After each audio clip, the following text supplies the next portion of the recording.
उसको चीनो। वो मन क्या है? वह मन ये तनई है। टीका में सतगुरु श्री पूरन साहब जी कहते हैं, तन सो मन और मन सो तन। तन मन से भिन्न नहीं और मन तन से भिन्न नहीं। तन मन एक हुए रहे तब हंस कवि। लोग कहते हैं कि नहीं, मन को अलग है, इस तन से मन कोई अलग।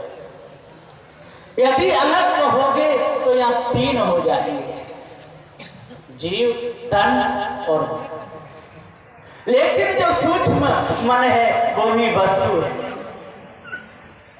स्थूल भी वस्तु है और सूक्ष्म भी वस्तु है। इसलिए मन ये तन है। और जो कल्पना की है ईश्वर की, ब्रह्म की, परमात्मा की, जीव की, शिव की, आत्म की, जो भी कल्पना की है, तो सतगुरु श्री राम शर्मा साहब जी इसके निर्णय में कहते हैं कि ये सब धोखा है। भूल को मिटाते नहीं, भूल में सब जाए। धोखे को त्यागते नहीं, धोखे में सब जाए। पूज पूज पत्थर को आंसू बहारे और ब्रह्म का है नहीं ताए ढूंढने जा। कहां पर? सतगुरु श्री राम स्वरूप साहब जी पुकार के कहते हैं, जिसको तू ढूंढ रहा है, जिसको तू ढूंढ रहा है वो तेरी कल्पना है, वो है नहीं। और कोई कोई कहते हैं जिसको तू ढूंढ रहा है वो तू ही है। अब जिसको तू ढूंढ रहा है ना कल्पना, वो तू है। क्या जीव कल्पना है? जो टीका सतगुरु श्री राम स्वरूप साहब का है धार का, वो किसी का नहीं।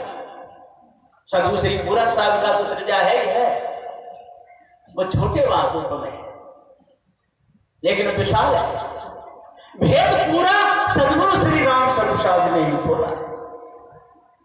लोग कहते हैं नहीं वाणी कुछ उसकी कड़क है, कड़क। तो लोग चाय भी तो कड़क पीते हैं, कहते भैया कड़क बनाना, कड़क।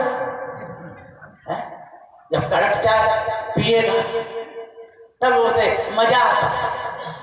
तो सदगुरुदेव जी पुकार के समझाते हुए कहते हैं, ये पारक सिद्धांत कोई कड़क नहीं है,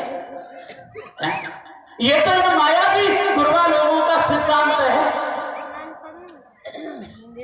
ईश्वर का जन्म बताया है, ईश्वर का जन्म और मरण होता है। नित्यानंद स्वामी जी कहते हैं अपनी प्रसन्नोत्तरी वाटिका में, क्या कहते हैं कि जीव ईश्वर का अंश है और ईश्वर का जन्म होता है और ईश्वर में जीव मिलता है, तब ये जीव वो ईश्वर जीव को लेकर के आत्मा में लीन हो जाता है। उसका कभी जन्म मरण नहीं होता। शिष्य प्रसन्न क्यों नहीं होता? कि वो जीव का त्यों बराबर है। जब जीव का त्यों बराबर है तो उसमें जाके लीन कैसे होगा? कभी नहीं होगा। इसलिए सदगुरु श्री कबीर साहब जी का जो विचार है वो धार है, जो खाड़े की धार। सदगुरु श्री कबीर साहब ने कोई कसर नहीं रखी, मूल में ही टीका है। और आर पार का दर्शन सदगुरु श्री पूरन साहब जी ने करा दिया और रहा बच्चा पूरा भेद सदगुरु श्री राम स्वरूप साहब ने खोल दिया।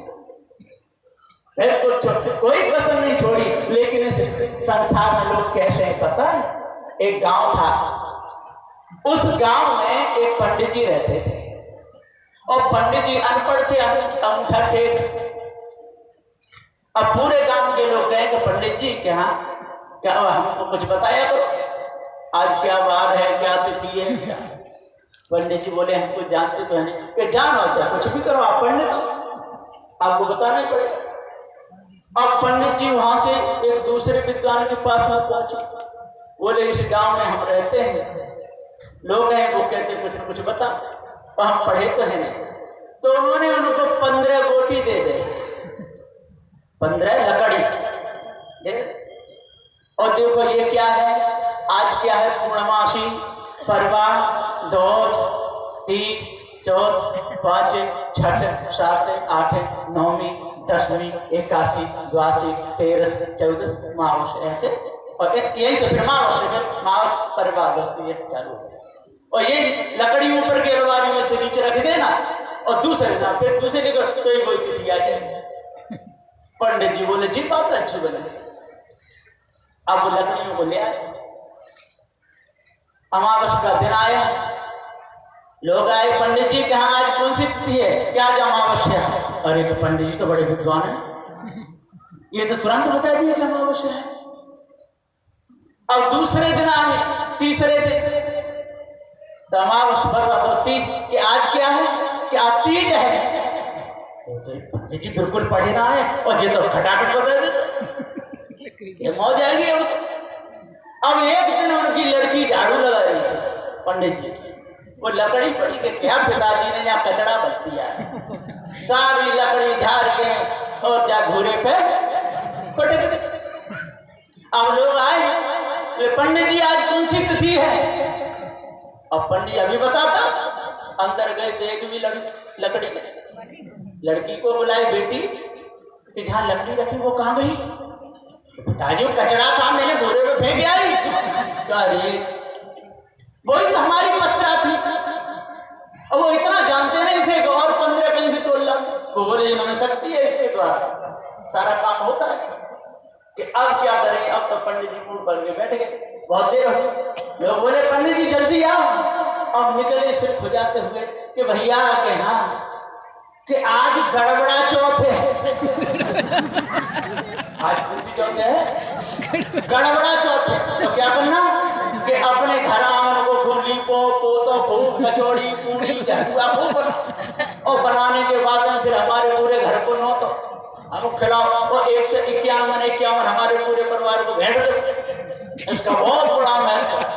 और सूर्य को लोटा चढ़ाओ, चलनी में देख, इससे पति की उम्र बढ़ जाएगी। भाई गड़बड़ा चौथ का नाम अब करवा चौथ पड़ गया। अब तो पूरे गांव में लिपाई पुताई खूब हो गई, खूब पूरी इधर काफी